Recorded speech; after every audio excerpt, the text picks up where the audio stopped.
2, 3. All right, now we are live. Okay, folks. Good afternoon, or late afternoon, I should say. It's Arknolia and the Doctor live on here in Texas here, and this is episode 53, I guess, if I'm correct, Yes, it right? is. Ah, it's nice. And of course, a good discussion on the 70s slash near towards the 80s genre is still continuing, I guess, right? Yeah, we're trying to stay with similar bands. When we get in the 80s, we'll get into the whatever they call it, The new alternative, new wave, Well, actually, whatever. the new wave stuff there, or the post, or the stuff during the kind of like in the later '80s and '90s was more considered postmodern, I guess it was called. Yeah, And I hear me in the background there. not anymore. Oh, okay, yeah. All right, so okay, now Art sent me a couple of clips there. One of them was by the Sanford Townsend Band, and I was commenting on that song, "Love from a Distant Fire." It was called. Smoke from a distant fire. Smoke from the Distant Fire. I keep getting the titles mixed up there. But I was telling him moments ago before he went live that I used to hear that song play a lot and during when I was working night shift at the Kroger in Richmond, Michigan, around the early 2000s, and I always presumed it was some sort of a Van Morrison type singer based out of New York City there, something like that. So because of the vibe and the style of the song, the horn sections, the arrangement of the song, the topic of the lyrics, and turns out it was this group called the Sanford Townsend Band. And I've heard the name a couple times in the past, but I never really heard any of their music. Turns out I was hearing that one of their earlier songs and didn't even know about it at that time. Of course, at that time, I couldn't go back into the office to find out if it was Sirius or XM, but it was probably something neither one of those because it was probably on some rotation device because saw stuff like "Wish You Were Here" or other stuff there like Blondie's "Call Me" or "Heart of Glass" would be constantly played in rotation, and I would get sick of Yeah. that. There were very few that I would actually enjoy listening to. So Yeah, and another song they had was something called Crying Like a Child, which is actually a pretty decent song, too. it is, yes, definitely there. So and where you kind of wonder where are these acts now? Like I know Donnie Iris is kind of like still doing some shows there. I guess if I'm taken there. But what happened to a Sanford Townsend band? Whatever happened to Point Blank?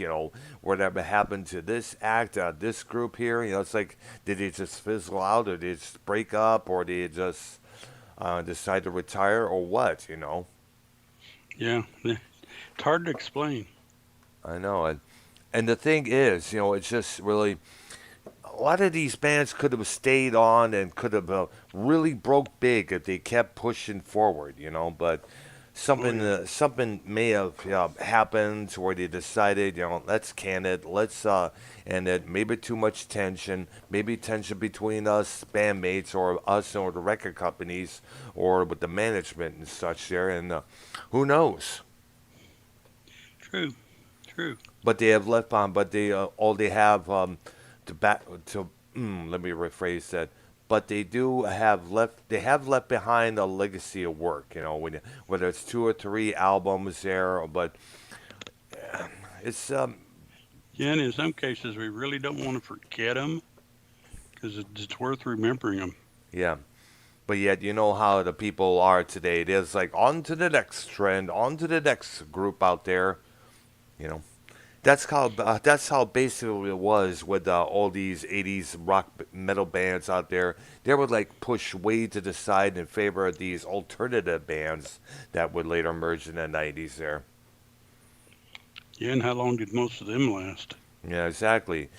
So, and it's kind of funny. Some of those alternative bands were only turned out to be one-hit wonders, while bands like Warrant are still performing, even though it's at very small venues. And there's a couple lineup changes there, or a couple of deaths. I know Janie Lane, their frontman, he passed away in 2011, and then, so they got some other guys singing in his spot there, but they're still performing. They're still doing shows now and then here, but they also had day jobs to keep themselves going during the time that they're not touring there, because they're not Yeah, earning and big. speaking of passing away, let's not forget Dusty Hill. Yeah, so I think you brought that up. We was going to start the show with that as we mentioned in the video last night, or my video.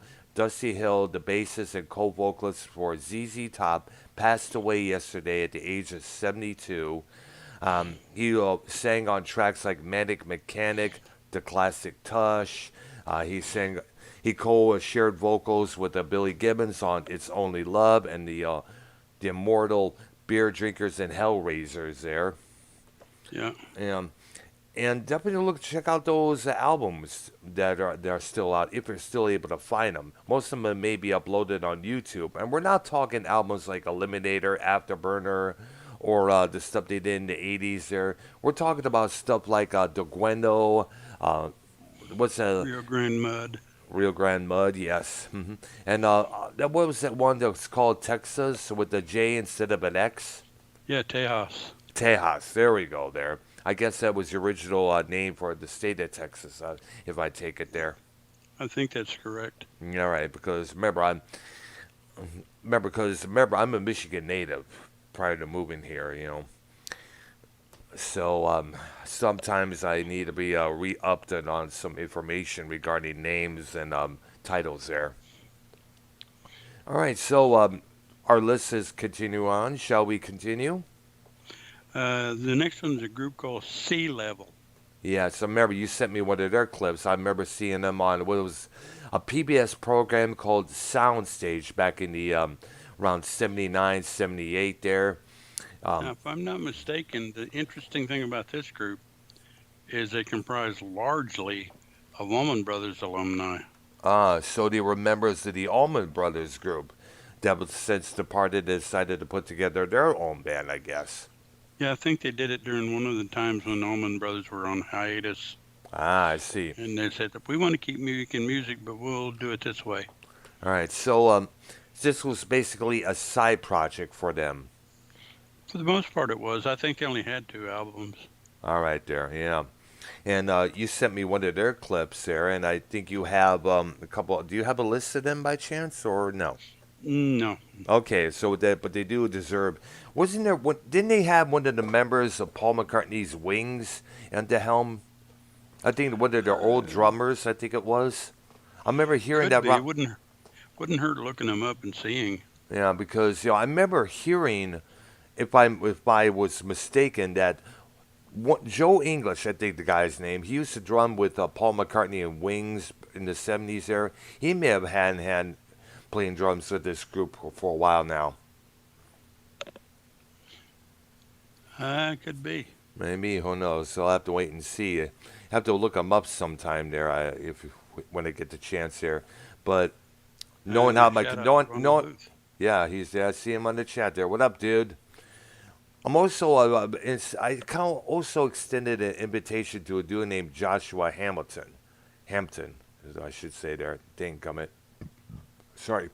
I extended him to either call in. He might call in later on this show or Real Spuck TV, which will be at 7 p.m. following this program here. So Okay. hopefully he'll probably show up and get a hold of us pretty soon there.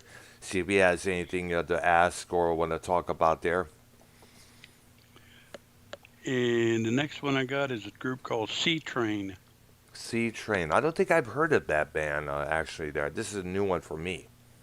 Well, you got a clip of them doing a song called 13 Questions. I think so. Yeah, so many. Mark has been sending me all these clips here. It's hard to keep track here, but they're really interesting. Excuse me. I'm fumbling with my words again. They are pretty interesting clips of songs that Ark has sent me. No doubt about that. Okay. And then after them, I got Sean Phillips, who, at a glance, you would think folk singer. Yeah. But this guy pretty much did everything. Ah. Rock, folk, and he did some long stuff, too. Yeah. It was kind of like a Mike Oldfield, but with vocals, I guess you would say there. No? Kind of, I suppose, but not All right. really, because he didn't do anything 26 minutes long. That's true there, yeah, because Mike Oldfield and a prog rock artists like that have been known to do songs that length of time there. Yeah, yeah, The first impression I got from him was when you know those little sleeves in the single albums where it was no gatefold. You would have the little sleeve in there where the vinyl goes in. It would have all this advertising, all these latest releases from A&M Records there, and one of right. them was Sean Phillips, and he was playing this 12-string guitar, which looked pretty cool there. I remember I kind of like had one, but I removed the extra strings so it'll sound a little bit better there. Try to tune a 12-string guitar. I'm going to need lessons on that, on how to tune the Oh, other I had strings one of there. those, and man, it's almost an all-day affair to do that. Oh yeah, so that's why I kept it 6 strings, and that's about it there. So I kind of got the impression at first from this album cover that this guy was kind of like a folk singer until Ark here corrected me on that not too long ago. And he does stuff that sounds folky, but by and large, his stuff is more in the vein of, uh, well, semi-prog without being prog. Yeah, something like that. I guess you could say there. Prog without the prog. Yeah. And the next three or four I have on the list, we've actually gone over, but I'll just mention them in passing. Yep. Seals and Croft, Oh yeah, definitely there. Sheena Easton. Yeah, 'cause, it's got. I wonder how she doing now. By the way. Don't know.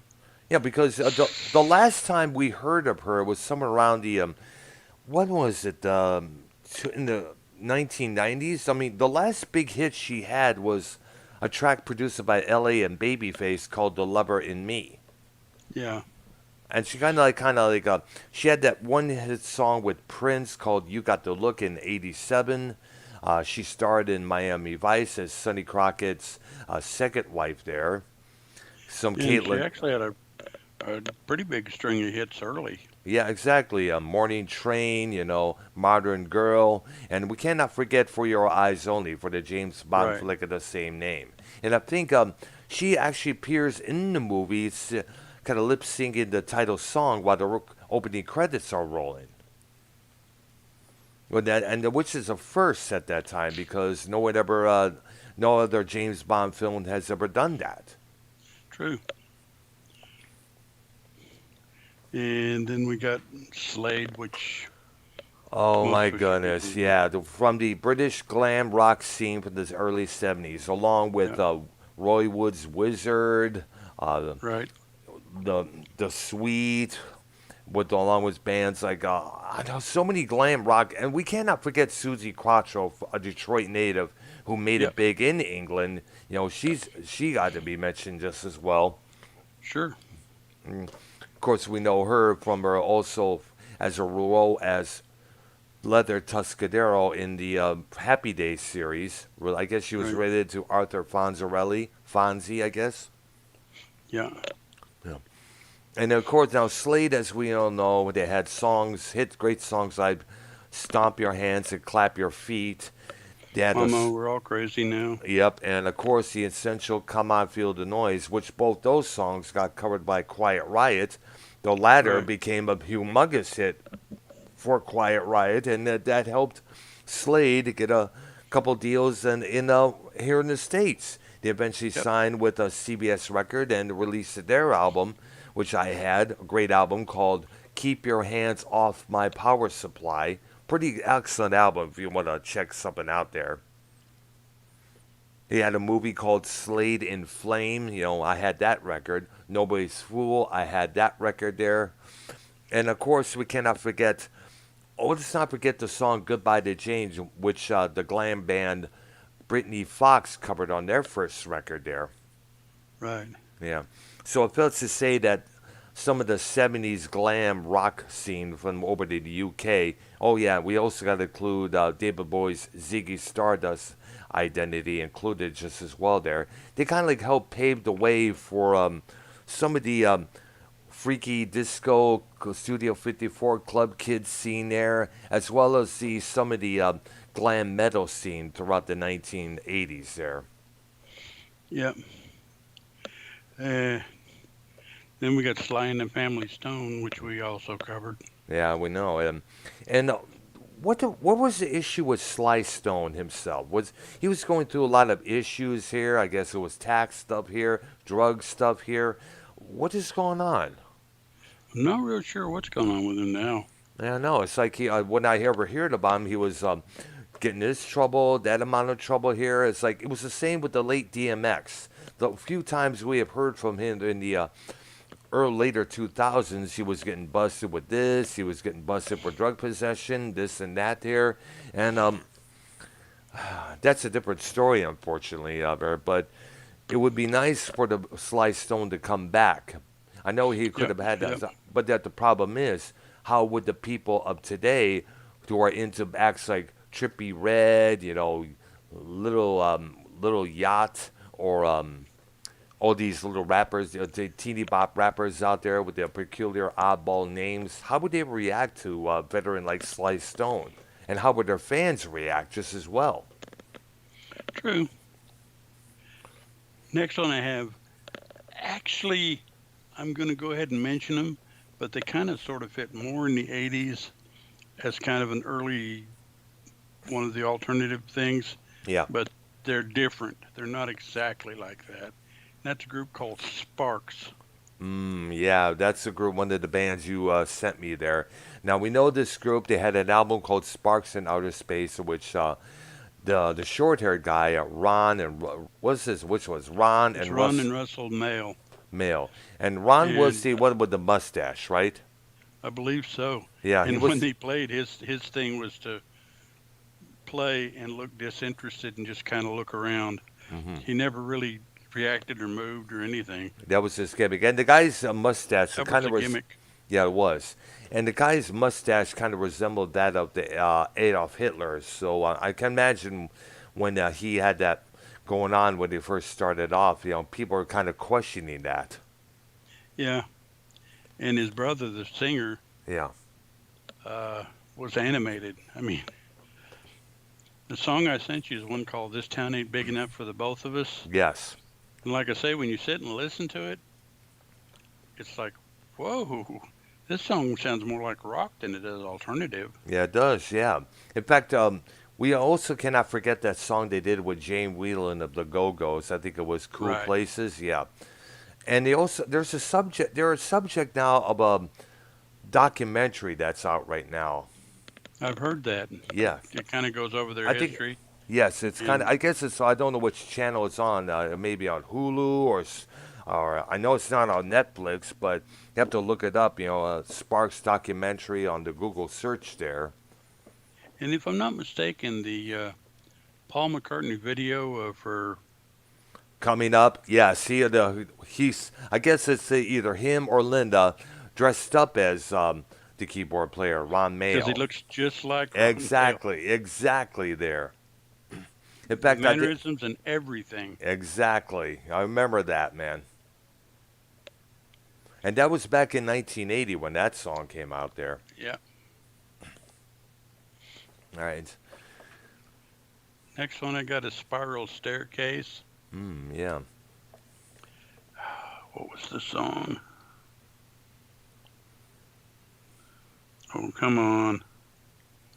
Mm-hmm. I got to tell my brain to start working again. Yeah, I gotta stop doing that again. That stuff. It's taking over me, man. It's a good song. I just cannot, off the top of my head, All right. remember the name of it. Let me see if I can find it real All quick. right. In the meantime, shout out to Fest Love and Almighty One in my chat here. Hope you guys are doing pretty well there.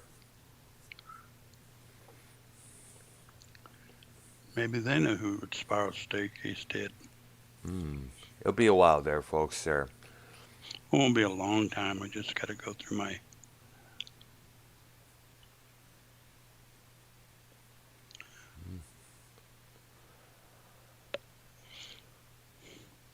Well, let's say it won't be a long time. Yeah.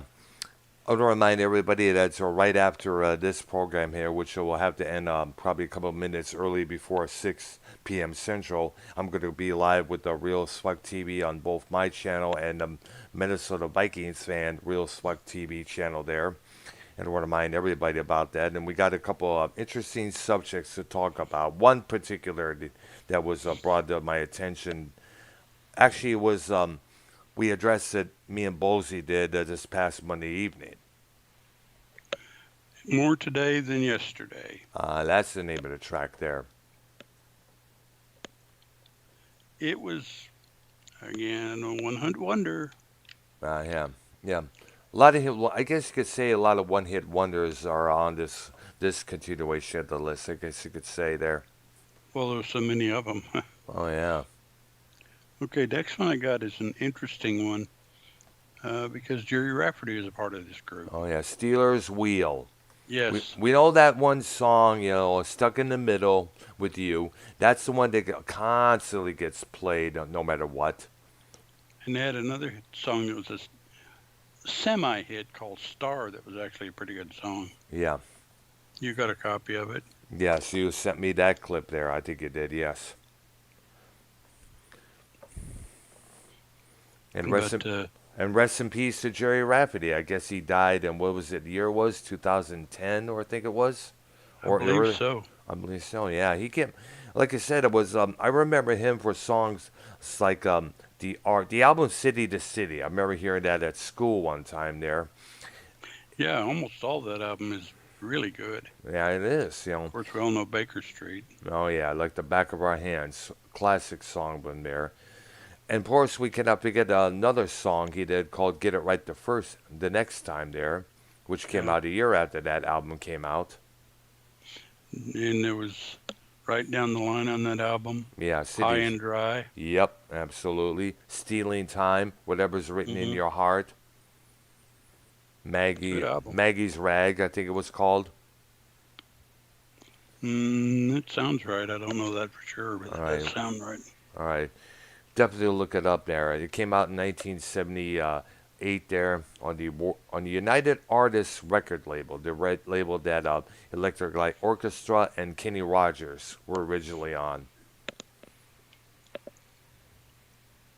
Okay, next one I got in there is another one-hit wonder. And they had a Chicago-type sound. Yeah. The name was Steel Breeze. Oh, yeah. You know what? I'm glad you sent me that because that brought back a lot of memories because that song was a big hit on the radio around that period. It was around 82, I think it was. Yeah.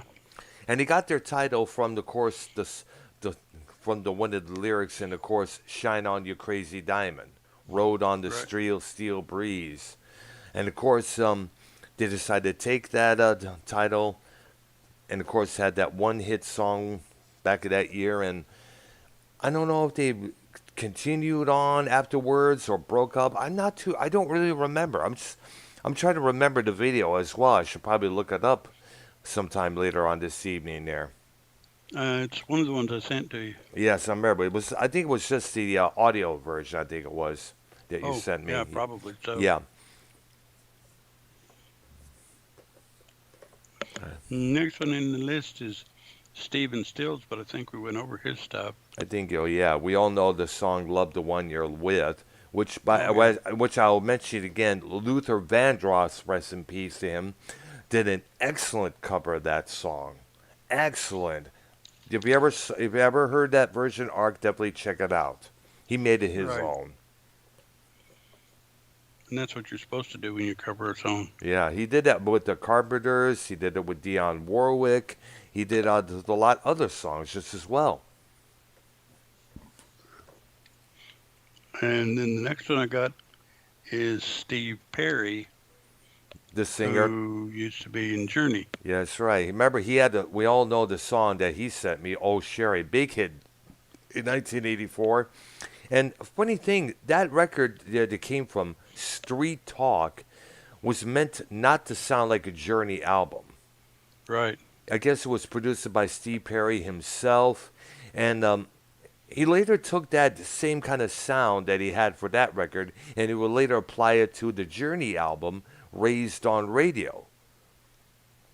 And it was, I mean, that record was the only album they ever did at that time not to have any videos for it.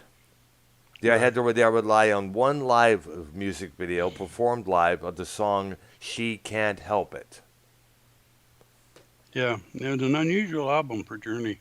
Yeah, it was because there was a lot of the songs on that album were pretty personal, very Yeah. personal. But back to Yeah. Steve Perry, it's sad that he's no longer singing with Journey. I guess what the problem was, he had some issues with his hips. He had to have surgery. Journey had to tour because he had that album Trial by Fire in '86, and decided to get another singer and go on without him. And I guess that pissed off Steve Perry a lot there. Yeah, but you can't blame the band. I mean, that was That is something. true. That is true. I mean, you got a schedule to keep. You got somebody. You got time is not to be wasted when you're in a band or in business or such. Because when you're scheduled to do something, you're already got to be ready to do it. Now we don't know if it was intended or it was accidentally, but maybe people say, "Well, Steve should have been careful when that incident happened there," and we don't know what it was, but apparently, some things can happen out of the blue. One needs time to Right. recover from there. I mean, sure, people want to see the mighty Steve Perry on the crutches or the wheelchair, back then. Yeah, but that would have taken a real toll on him to do that. Yeah, exactly. I mean, you could probably ask Axl Rose when he broke his leg. Some of the shows he did with AC/DC and Guns N' Roses in 2015 and 2016. Well, he could probably tell you how an aggravation it was, including Yeah. Dave Grohl from the Foo Fighters. Remember, he had to perform with the he broke his leg. He had to perform on stage, but still was able to do so. Yeah. Yeah. And the and And the, and the charity, the way it was set up was, you remember, it was set up like the Game of Thrones throne there, and it was instead of those swords, it was guitar necks. yeah. Next artist I have, I can't tell you any of the songs, but he's definitely worth mentioning. He had several solo albums. Yep. Steve Walsh. Oh yeah, the front man of Kansas. Yeah, because He he also was had. with them, left them, and then came back. Yeah, he came back in the early '80s. He came back in the '80s there when he signed with MCA and brought in Steve Morse to do the lead guitar along with Richie Williams there. And Steve Walsh also had another band called Streets. Hmm. That they released this one record called it was called First, and it was "If Love Should Go" was the name of the song that was played on the radio there around that time. They released another album called "Crimes in Mine." I guess it was in '84, I believe it was, or '85. I remember seeing the cassette there a few times, but I don't know. Someone told me not to buy it for some reason. I felt that I wouldn't be really interested. I mean, "Love Should Go" was a good song, but it only lasted only for about a few good months. And while Kansas, however, did pretty much well without him, they had an album called Vinyl Confessions and, of course, Drastic Measures. Those two records were recorded with a guy named John Elefante. Play the Yeah. Game Tonight from from Vinyl Confessions. Big hit on the radio there. Fight Fire with Fire from the follow-up record, another big hit, along with a song called Everybody's My Friend. And the story about that one is that when Vinyl Confessions became a big hit, the singer discovered he had all these new friends here. Yeah. That That's the usually way it happens. kind of works. That's what happens when you make it big in either movies or music or whichever, or in business. You find out you have all these people trying to be your friend when they're really not. They're just trying to get clout for Hanger-ons. themselves. Yeah, exactly. Hanger-ons. And the thing is, those kind of people are usually there for you till the next big individual or group comes along, and next you'll be like, "Oh, I'm gonna latch on to this person because you're Al Passe." That's Yeah. we have seen that happen a few times before there. Okay, the next guy you probably heard of. He sang with a group called Spencer Davis. He Uh, sang with a group called Traffic. yep, He sang with Blind Faith. yep. Steve Winwood. Yep. Yep. He had several solo albums that were pretty decent. Yeah, pretty much. But the first time I heard of him was the song "If You See a Chance" from 1980, and then Yep. a couple years later he had that song called "Valerie," which became a Yep. big hit again later on in '87 with a different with a remade video there.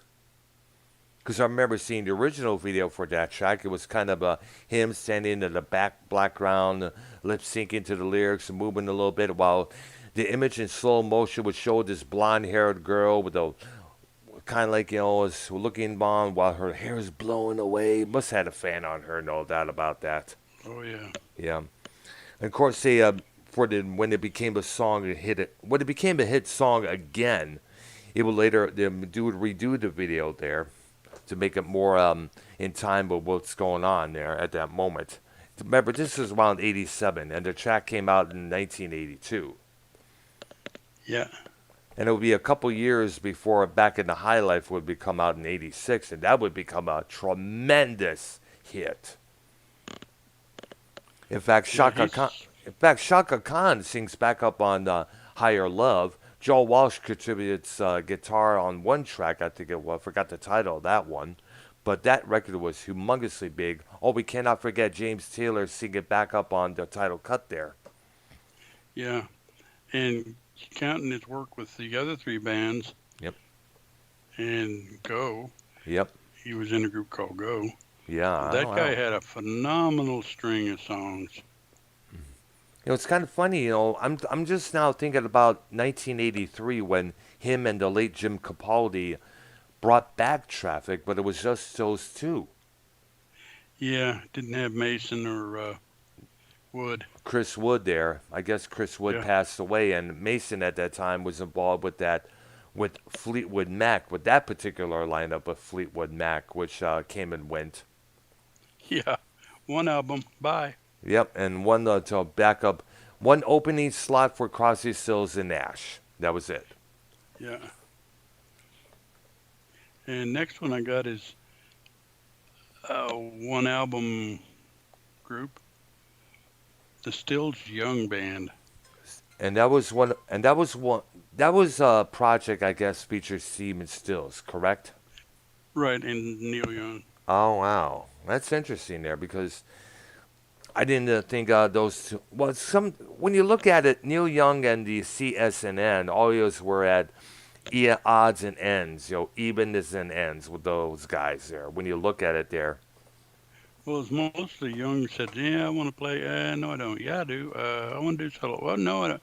And Young was kind of that way, but he was he's a good friend of Stephen Stills, and it's kind of unfortunate because I don't think we're ever going to see Crosby, Stills, and Nash again because both Stills and Nash absolutely despise David Crosby. wow, because yeah, but was it because of all the drug? Yeah, what is up with that? What's going on with that? Is it because of all the drug issues that they were Well, dealing with in the basically, the past? word is that David Crosby can be a jackass, and the funny thing about it is, he'll tell you, "I'm a jackass." Yeah, I see there. But the thing is, when you're in a band, you can't really allow yourself to be a jackass. Yeah, basically, I think he insulted Nash's wife and Stills, whoever Wow, he was with too. I wow, mean, he insulted him. wow. He even insulted a kind of Eddie Van Halen after Van Halen's Yeah, passing. For those who don't know what happened, I saw this whole thing on Twitter when he was asked about the about the passing of Eddie Van Halen. He was like, "Eh." And a lot of people were upset at that. One of the guitar players from Testament, kind of like the stand was against that. He had to tweet out a couple of things about that. Even Patti Smith, the punk poetess from I guess in New York City, she even acknowledged 80s playing, even though she wasn't a big fan. Right. He And took that's a the whole lot. deal. Yeah, exactly. You got to acknowledge. I mean, even though you may not be a fan of this particular person or this group's music, there, you should at least give them credit. When that Right. person passes away. But like for instance, like the group Skitty Puppy, the Industrial Icons. They when MCA Adam Yacht of the Beastie Boys, the New York's finest rap group out there, passed away in 2012. They acknowledged his death, even though they may have been in separate genres. Right. But it was kind of them to acknowledge his passing there. Yeah. Next one I got is, I guess they're a one-hit wonder, is a group called Stillwater. Ah, Still Water. It's kind of funny because I remember the movie Almost Famous, and I'm thinking Yeah. the band in that movie there was called Stillwater. Now I don't know if it was based on that particular Stillwater band there. I don't know, but still, Their big song, and I mean it was a pretty big song, was something called Mindbender, yeah. which I actually sent you a clip of that. Yes, I have listened to it there. Yeah, the thing that made that song interesting was the guitarist used Peter Frampton's little voice box thingy Oh yeah, yeah, and made the guitar talk, yeah. That was a which big was the thing. That was a purpose big of the thing. song. That was a big. That was a big thing back then for guitar players to do it. That was like one of the big devices that every band had to have. Or whether it's Peter Frampton, Aerosmith for that song "Sweet Emotion." I remember a band called the Oriental Spas, who were out of Yeah. North by Michigan. They did use a talk box on a couple of their songs where they played live. Now I heard, and I don't know how true it is, that that was invented by Peter Frampton. Oh, really? Interesting there. Yeah. I mean, that's what I always heard. Well, and for those to people today, that was the auto tune of back then. Yeah, except it didn't really work the same way as an auto tune. Exactly. It was a lot more. It was a lot more interesting back then. Yeah, because you actually could make your guitar sound like it's talking. Yeah, it's right there. Exactly. Whereas auto tune, you sound like a damn robot. Now, I would love to hear how the guitar would sound through an auto tune. I don't know. Oh, dude. There are times I wish I can get me one of those voice changers that Ken and Minnesota Subaru Hunter have, and see if I can play guitar through any of those things there. It would see how would it sound there, what I could come up with. Well, it'd be interesting because when we get to King Crimson, we'll discuss that. Oh yeah, Adrian Belew used a synthesizer and a computer and made his yes, guitar do lot of anything. awesome things there. Absolutely, man. He did. He was. That was. It's meant to say that Adrian Belew gave Robert Fripp the competition Fripp kind of needed. Yeah, A friendly competition, a friendly competition where they try to outdo each other and one complements the other. right. And it would be, Wasn't and like a I'm better than you sort of thing. yeah, exactly. Unlike where Styx would have Tommy Shaw and Dennis Young try to outdo one another there. Right. And what up, Minnesota Vikings fan? He's in my chat as well. I didn't notice it till now there. Next one I got is Survivor, Oh yeah, we know this and they group. did a pretty famous song that you're aware of. Yeah, we all know. Yep, I Had a Tiger theme from Rocky 3 with Mr. T and Hulk Right. Hogan. That song became Hulk Hogan's first theme music there.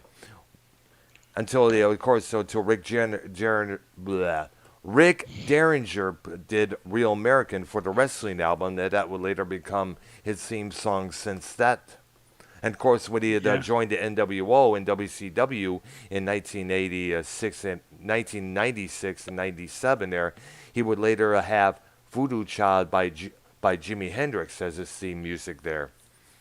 Yeah.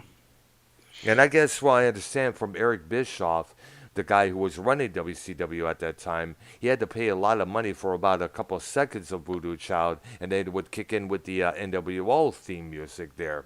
But I guess Vince McMahon later on decided to, I guess they decided to, I don't know what the deal was.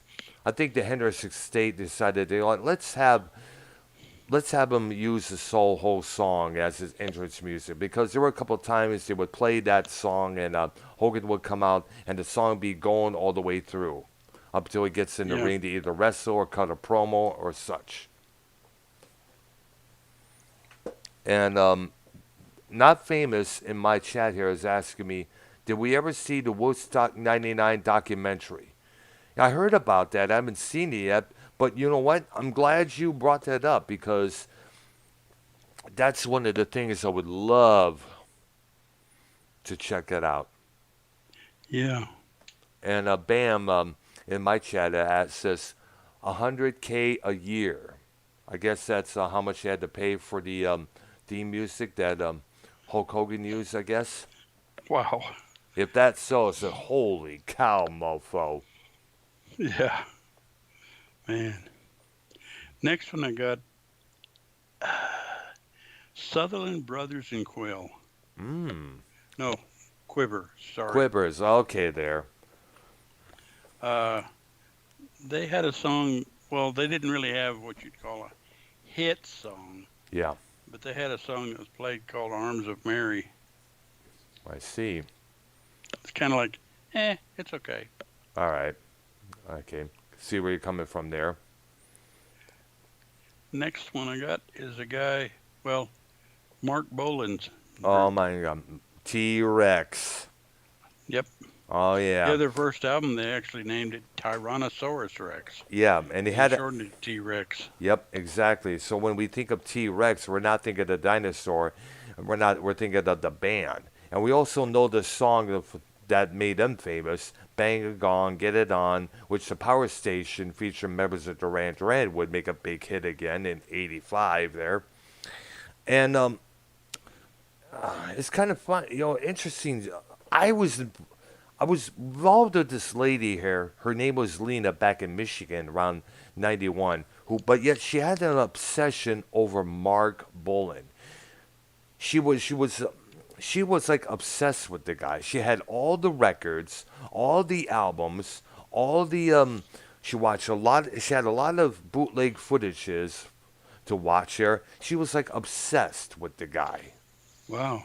Even though And the of course guy, he's gone now. yeah, he died in a car wreck with his wife Martha Jones. I guess what I understand, a deer appeared out on the road and she swerved to avoid hitting it. And I guess boom, they had wrecked the car. He died of a broken neck, and I guess she was in a state of shock. And when the authorities found her later on, of course, we understand why. If your husband or wife was killed in a car wreck and you was behind the wheel, you would be in a fucking state of shock just as well. Oh, absolutely. Oh yeah, Absolutely. and also ridden with 120% guilt.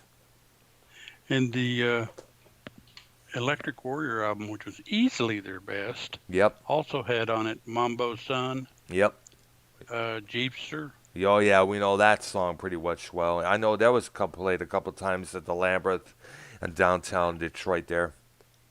The Motivator, Hmm. Life's a Gas. Yep. We I cannot. mean, that album's loaded. Yeah, it's kind of funny. That's the one record that Warner's still holds on to.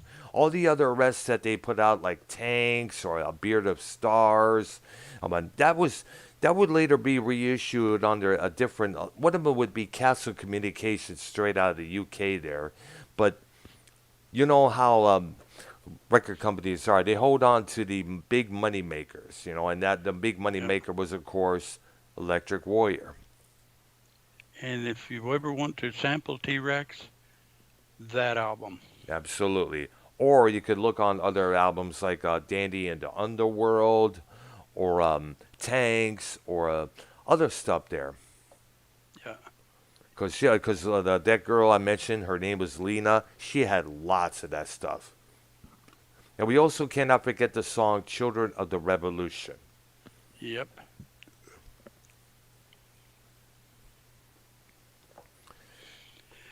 Okay, next one I got Yep. is the Tarney Spencer Band. Oh yeah, I remember hearing of that name until you. In fact, you showed me a couple of their clips there. It was pretty interesting. Yeah, that big song for them was No Time to Lose. Yeah. Which is, I guess, so. What year did that song that came out? I guess it was in the '70s. I think it was. Late 70s, I believe. Ah, yeah. That's when a lot of those groups were coming out around that period, along with the Sanford Townsend Band, Seals and Crofts, and of course, other bands like let's see, oh yeah, Al Stewart was included on them as Yeah. well. And the next one I got, uh, he had a song that a lot of people call one of the worst cheesy songs ever. Is a guy by the name of Terry Jacks. Oh, Terry Jacks. I know what you're talking about. Let me guess. Seasons in the Sun. Yep, Oh my gosh. I that remember is an hearing that incredibly once. cheesy song. I remember hearing it a few times there. And I guess the song, but the subject of the song was not cheesy at all, for what I Oh understood. no, for what it was is he was found out he was going to die, and he was telling everybody goodbye. Oh wow, interesting. Wow. He put kind of like a fatal disease or something, or like he had a condition. It's like, Yeah, wow. that's what we had joy, we had fun, we had seasons Season in in the the sun. Sun. Yep. And not a, and yet that song would later become considered one of the most cheesy rock classics out there. Yeah, I mean it's not a bad song. No, It's just a lot of people are kind of like, okay, sounds so cheesy. Obviously, yeah, even though the subject itself is vice versa. yeah, far from cheesy. Yeah, I'm trying to debate here whether we want to Yeah, because it's move on about because the rest of my list isn't that long, yeah. and I want to hold off so we have a complete show next Monday. Next Monday, I yes, assume, because I right? got to get ready. I'm going to have to end the show here because Real Spuck TV is going to be starting up pretty soon. I'm going to shut this street down to start a new one up here. And it's I guess we'll have to end the show as it is right now. There, I want to thank Yeah, everybody for and definitely continue. You know what? I should send you some stuff sometime pretty soon. They maybe I wouldn't don't hurt a know. thing. I'd love to go through that. Yeah, absolutely. Now the stuff I may show you sometime, maybe a little bit more abstract than the stuff you sent me, but definitely I should probably Well, find them and I'm definitely fine show with them to that. you. Yes, I'll definitely do so there. All right, there. We'll end the show as it is. I got to get ready for Real Spuck TV. Sorry for my fumbling of words, folks. There, folks. Um, it's something that happens with me a lot. I keep saying we're going to do something about it, but I never do. So, for Arknolia and myself, yeah, guys, have a good Thursday, Wednesday. Bleh, there I go again. Thursday Whatever today evening. is. Yeah, it's Thursday, folks. And also, let's go on. I'm going to set up for Real as Fuck TV, and no, well, guys, see you later. We'll be back on Monday. Okay. All right. All Bye, right. everybody. Bye. Uh, give it a few minutes here because there we go.